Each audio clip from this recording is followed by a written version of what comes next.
Ito nga pala guys, ang LS2 Strobe 2. Yan.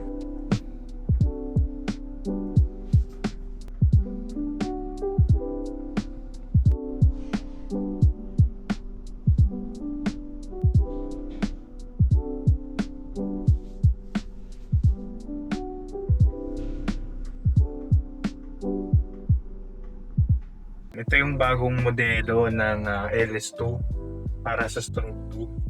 At nabili natin ito sa SM Fairview, no? Ang SRP nito is 4,600. 4,690. Tanggalin natin ito sa box. Ito lang nagamit na namin to isang beses. Merong isa. Yung pangalawa. Okay. So yan. No, kasama nito sa box is siyempre dust bag.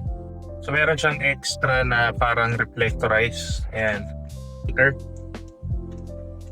So for additional manual siya, meron siyang QR code. Ito. Dehumidifier. So yun lang naman yung mga kasama niya. So tanggalin natin ito sa bag.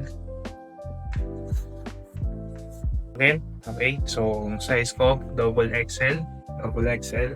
Okay. Yan. Itong kasamang extra visor, so pag bumili kayo nito, iset na visor niya lang, pero syempre meron siyang dual lens. Ayan. So ito hindi pa namin natatanggal yung pinaka lens protector ba tawag dyan, yung pinaka plastic. So ito naman kay OBR ko, yung aking mahal na asawa. So yan. Secondary lens, wala siyang smoke lens, single lang. Tapos double lens siya. So, yan yung Strobe 2. Okay? Actually, magaan siya compared dun sa Evo ko na helmet. So, mas magaan to. Yan. So, yung pinaka-liner niya. So, ito. Yan yung pinaka-lining niya sa loob. Simple lang yung design. So, meron siyang parang leather na material dito sa gilid, and then yung ito meron siyang parang honeycomb na design. Ayan. So honeycomb design dito sa gilid. Then yung stitching niya is red, tapos may reflectorized na lining. Ayan.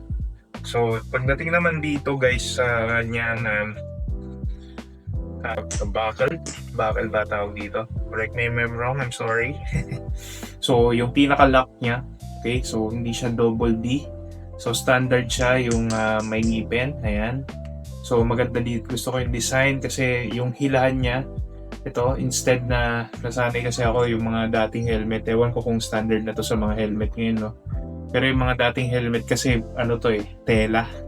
So ngayon parang plastic na siya. So yan. So plastic na yung parang pinakahila niya. And magandang detail din tong dito sa may handle niya. LS2 na yan. Kita niyo. Diba? Ganda. So yun. Ayan, meron siyang konting details dito. Ayan, LS2. Yan yung pinaka nila. Always ahead. Always ahead. Ewan kung kita yan. So LS2 always ahead. Yan. So, yan yung mga small details na nagustuhan natin sa kanya, no? So, yan. Air vents. So, air vents, ito yung pinaka-air vent niya. Okay, so, papasok yung hangin dito. Yan. Then, palabas dito sa likuran. Okay. So, yan yung pinaka. Meron din siya, syempre, dito sa chin. Okay. So, close. And then open. Okay. Yeah. So tabi muna natin to.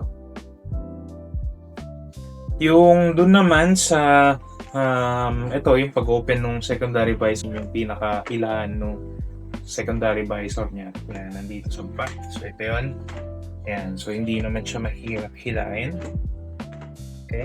Visor lock din. So hindi mo siya basta-basta maaangat. Yan. So, para siyang may lock dito. So, this is good. Kasi pagka na-disgrasya ka, hindi hihiwala yung visor. So, lock in place yung visor mo. So, ibig sabihin pagka nag-crash, madalas kasi pagka nag-crash, natatanggal yung visor. So, ito, meron siyang locking mechanism dito. So, pag nakababa siya, Hindi mo siya basta maaangat. So, kailangan mo pa siyang i-press ito. You have to press. And then, yan. So, ito, makikita mo meron siyang latch, yung pinaka-bison niya. So, merong latch dito na kumakagat dyan. Okay?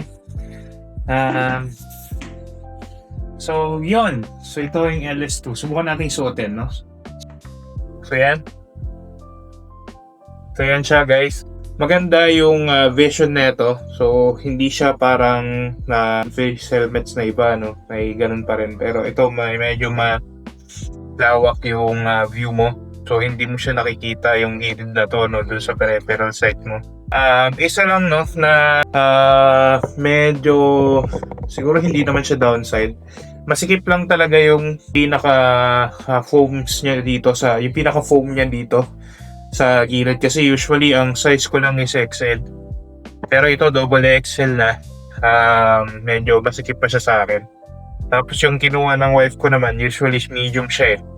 Pero large yung kinuha niya. So nagpunta naman kayo ng Motorworld, pwede nyo naman siyang i-try bago kayo bumili, no? So double with secondary visor. Okay. So, yun lang guys. So, lang ipakita sa inyo yung bago nating helmet na gagamitin natin. Yan, ang NS2. Yan, available sa Motorworld. Alam ko meron din silang official store sa Shopee. So, pwede nyo i-check yun.